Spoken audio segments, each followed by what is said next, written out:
hello bom của miền mùa ổ nhìn hoa bữa tại thắm xếp biên cái này gặp trái he nít trong cỏ thò hoa là ra hoa này bữa khai thấy bữa mình mảng khẩu ô được vào rồi à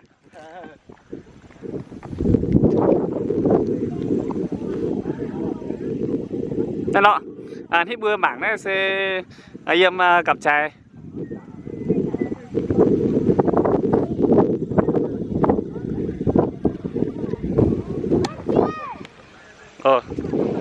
đó hi bữa chỉ tông bị hệ ở nhà chân mình nhé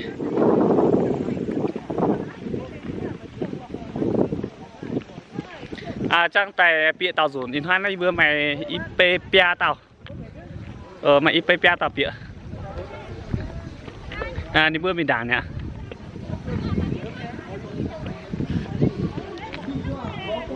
thịt nên đào xây mày đối với trồng cỏ miền này thật sự đâu bữa nay Việt Nam miền mày ở mày bữa yêu miền mày hay nhiều miền giúp mày như ở cái gì cũng có, giá chỉ có 39.000 đồng mà thôi. Nồi niêu, song chảo, bát đĩa và rất nhiều sản phẩm gia dụng khác chỉ với 39.000 đồng. Bây giờ sẽ hệ ở ý chiếu đa mình đảng đã bữa mà một sản phẩm ưng ý. Đừng ngần ngại, hãy đến với gian hàng của chúng tôi. Chúng tôi sẵn sàng phục vụ mọi khách hàng. Giảm giá cực sốc tổng sản hàng, chuỗi ở nhà.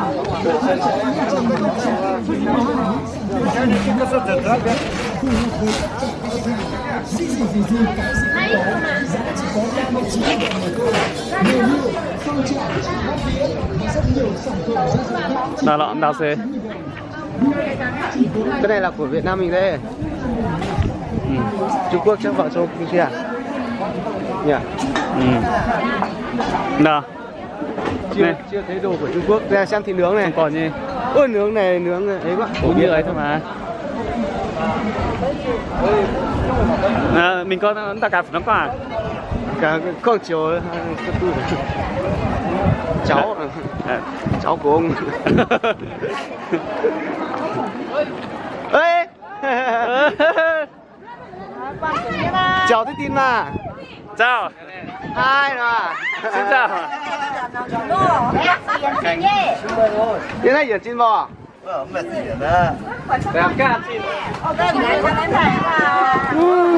Quân tơ nổi như là chim tươi bò. Nó bây giờ xin tôi nhỏ. Nhá xin ơi. Nhớ mình dạo khá. Nào mà càng gì đó chưa? Ra đây à? Ra đâu ơi? Ăn được bún bạc cái đó rồi. 不是的，这是 M 加，不是的，这是干中国黑喽。面哪肉，呀哪肉，À, là như sao? Này bữa khai mình. Nó sẽ trông có hệ ở miền mùa. Cái này lâu lắm không thấy. Đây là cái gì? Bún á? Ồ. Nhớ ra rồi. Mì nhỉ? Miếng chả. Miếng chả. Trung Quốc mà cho miếng chả. Đây là xúc xích à? Đây to à? Sức khỏe. Sức khỏe. Sức khỏe. Sức khỏe. Sự 4 đồng á? 4 đồng. P khoai. 4 đồng thì tính ra bao nhiêu tiền? 3, 4, 12. À đâu? 15. 15.000 à? Đây là cái gì? 13.000. Bánh đấy. Đi. Ô, nó sẽ kinh rồi hả? Ô, miền mùa à. Chưa sơ cặp trái hê. Em biên cài. Trong luôn vodka. Cái này khá chiếu tiên này khá. Nên sẽ tiêu trong cỏ như tiêu. Chiêu sửa. Chiêu. Sứ香. Chiêu là chiêu. Tiểu à. Chiêu. Có thể tiểu. Thế nhở. Chiêu sẽ tiểu sẽ Việt ở Trung. Nó sẽ Ôi, giống tóc à? Không phải đâu. Hả? Không phải đâu. Hạt gì thôi. nha. Ô, mà nó tới cái này vui tao giờ mình sáng kinh co Loa như kiểu ba lô du lịch ấy nhỉ? bao dung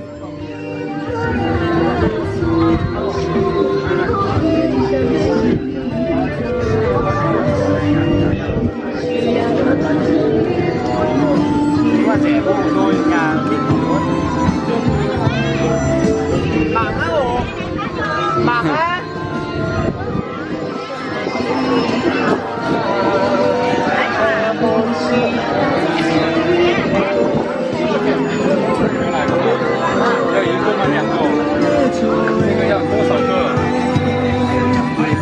Ba này là gì á?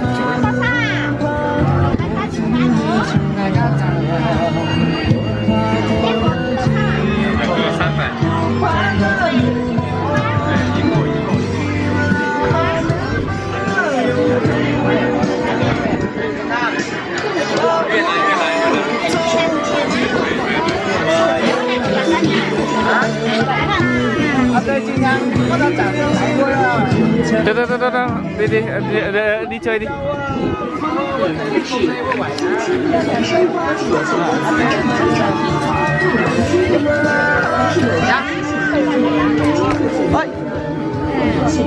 nhà mình sao tặng性皮肤炎、湿疹、疱疹、荨麻疹、皮肤痒、皮肤厚，都过来免费擦一次，3分钟见效。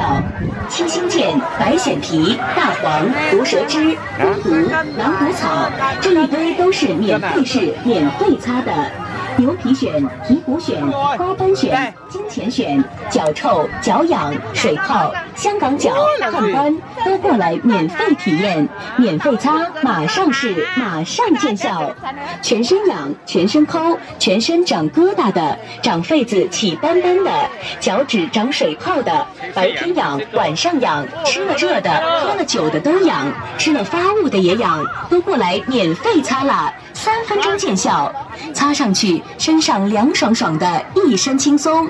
不管是牛皮癣、银屑病、香港脚、疥疮、水泡、皮炎、湿疹、顽固性皮肤病、皮肤痒、干裂粗糙、肛门瘙痒、男女阴部瘙痒、毒虫叮咬，都过来免费擦，效果立竿见影，好得很，保证一天舒舒服服的。各位朋友，请认准江西利恒公司专利产品药王蝎毒膏，独家秘方，1天擦2次，3天开始好转，6支1疗程，解决多年的皮肤病、皮肤痒。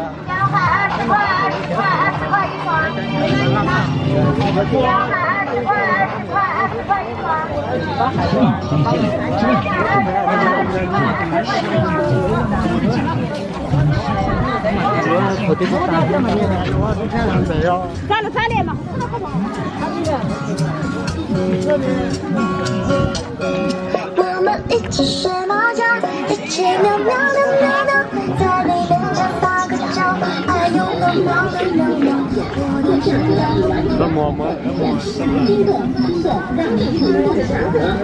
ô hay nhiều chú mày ô rồi hảo miệng mùa là sao trong cỏ he gặp trái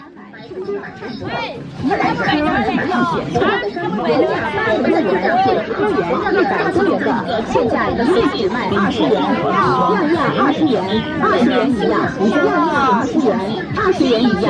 本店的商品货真价实，物美价廉，不怕不实货，就怕便宜货。抓住时间，选几件最闪躲的。Giàn cô Ra mà cao ăn nổ hát thế nổ tên mà nổ xí cô 数量越多，运费从事管道有限，后来就来。不要上了个嘛，300块，基础货套餐哦，没养我了，没得。Cô nha 现在也没吃到那啥的朋友啊，就是不管侬给他是干干嘛。buổi chung nó các quán này nhiều TC đúng không? Trong cỏ chán 男士西装、西裤、夹克、马上休闲夹、nó sẽ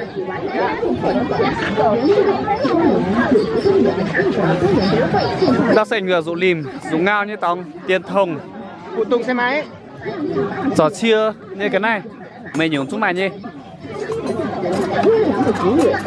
Dù ổn tè.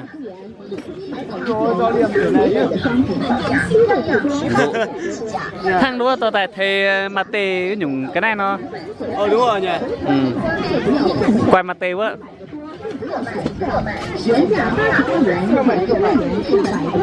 Khơ mày nhá. Này Triều Tiên buôn miền mưa ổ, ta miền mưa buôn quạt như là bữa chăn online biến tôi là khu xia tinh. Chăn online biến tháo xe video bữa buôn tham miền mảng. Để sẽ o. Để sẽ yang ngùng.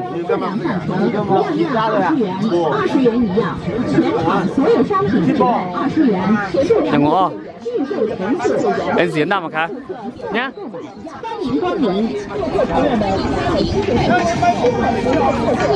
特卖全场大特卖，样样18元，一律18元，通通18元。本店所有男客买。衬衣、T 恤、马甲、西裤、休闲裤、牛仔系列全部特价销售，品种齐，款式新，质量好，价格低，样样18元，一律18元，通通18元。我们极限让利，我们无限诱惑，我们疯狂特卖，我们真诚回报，样样18元，一律18元，通通18元，让你心动的价格，令您喜欢的方式，一定让您买菜开心。T 恤衫、裤子等，线上只卖29元，一律29元，29元，29元，29元买一件，一件只要29元。门店服装都以超低价销售。啊？只卖29元，全场一律29元，件件29元。对呢。本地产品品种多，颜色全，做工精细，面料高档。走过路过的朋友，请过来看一看，瞧一瞧。不买不要紧，看看也欢迎。不咬不卖紧。现价只卖29元，全场大特卖。đồng hồ không ơi? Hả? Đồng hồ. Ô, ai phết nhỉ? 太好太好。cái này như kiểu đồng hồ của ngày xưa của一个多少钱？ giống bạc nhỉ? Giống vàng này. 尊敬的顾客朋友们，你们好！尊敬的新老顾客，大家好！告诉大家一个特大的喜讯，本店新款服装全面上市。本店新款服装全面上市。 Hello。 全市最低价销售，全场服装、衬衫。哎，真有啊，贝啊。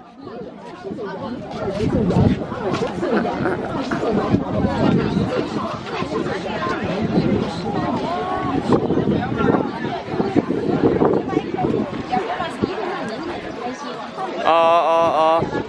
你那不也10千？我好出去了。em. Thế mà nhung đâu bữa giờ mà. Bé à? Ấy em.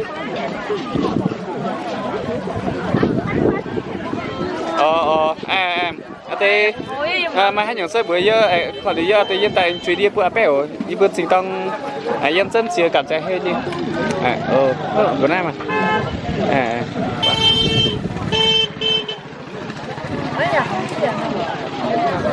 Thế sẽ nổ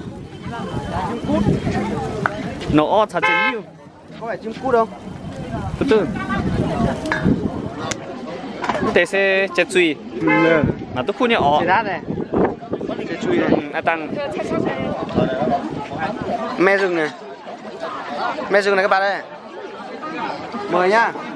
Me rừng.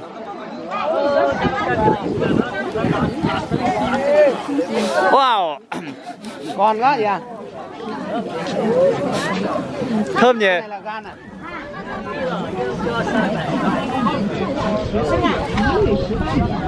18元，最最棒的质量，18元的价格，款款让你心动，件件让你满意，样样18元，一律18元，通通18元，让广大顾客朋友抓紧时间，赶快抢购，欢迎光临，快抢购！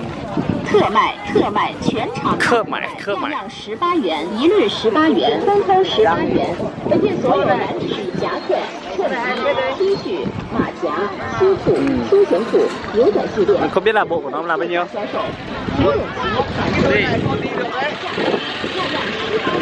Tí nữa quay lại xem.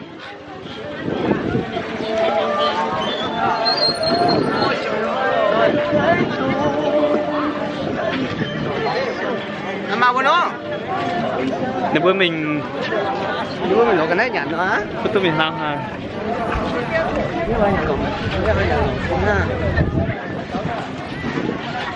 cái gì kia vẫn thế.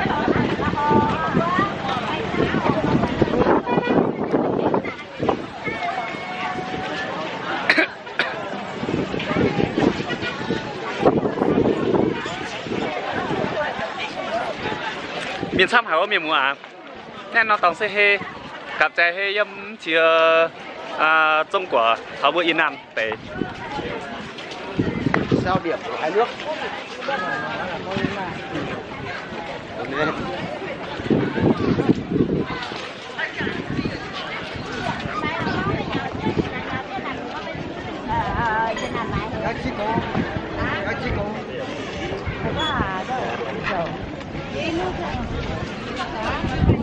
ô tưởng ai chứ anh đến đâu chưa đến nào một tí chưa một bé rồi không mua cái gì nữa chơi xem nhá mình lo cái này nhá nhá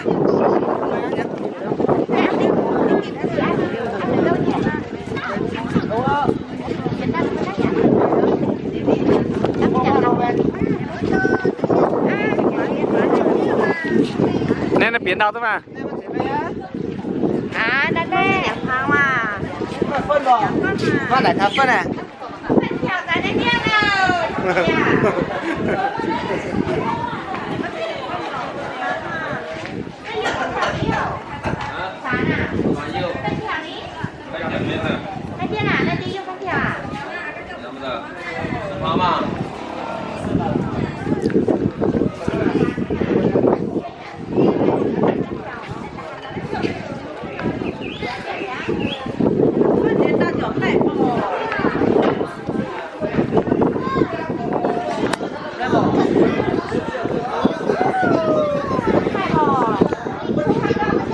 đấy của cha tông mẹ nhá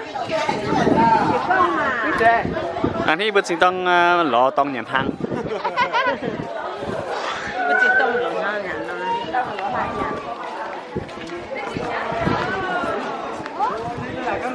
đây là con cá mà như thế này á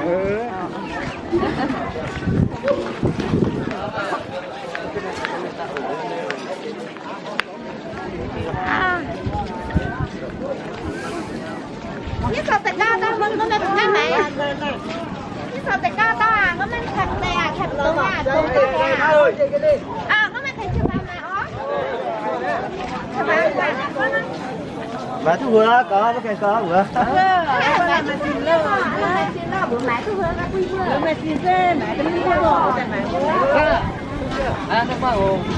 ừ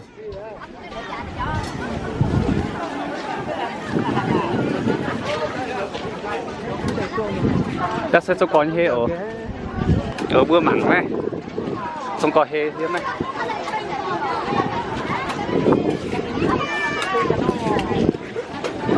hay là yếm hay nào à tế để giặc quay nữa bữa này tế qua yếm mình qua tăng bữa chiều nó tông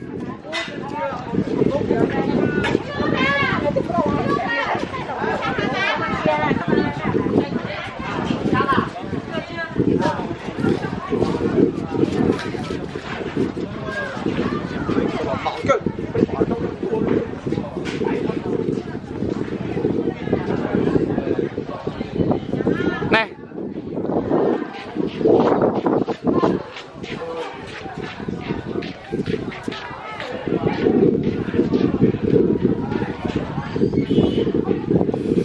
ที่เบื่อแค่ชาวยี่มิงโอนเชียเซ่นับเบอร์กับใจจงก่อชาวเบื่อยูนานแต่ย้ำเชีย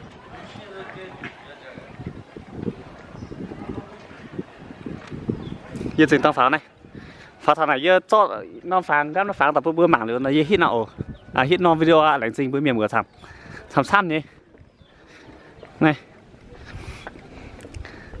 chắc chắn tàu sùn tụ tài tháo nó năm tòng thế này mà năm tòng tổng nó bún tài bún sơ vừa bún sơ trong cỏ nhỉ anh hoa bông xây bự yên nàn nhỉ nên bây khai tại trong phẳng ở mày chăm nhỉ này hai tạm miền bữa tổ tu giảng với hít tu giảng là với hít tu tổng té ở này giờ nói giờ mới hít tu này nó tổng nó sẽ trong cỏ đó hít tu nom giảng trong cỏ nom tổng rất tổng tế farm như tổng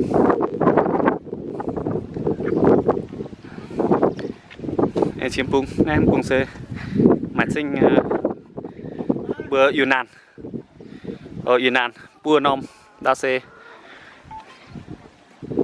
trong cỏ như bữa trong cỏ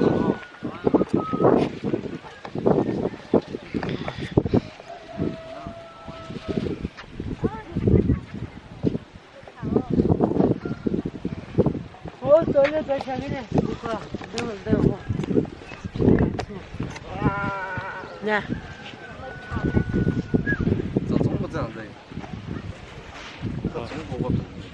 trong cỏ nó sẽ hít là bữa mảng tông cung này cung sẽ trong cỏ như tẩy ổ cung sẽ trong cỏ như đó anh cháu đọc cung ấy cung yếm chắc là cung sẽ vừa Yunnan Yunnan như tông sẽ vừa hiểu cho cột mốc tế farm muốn nó lần sinh miền vừa mảng giờ anh gặp in nó phang lại chính xác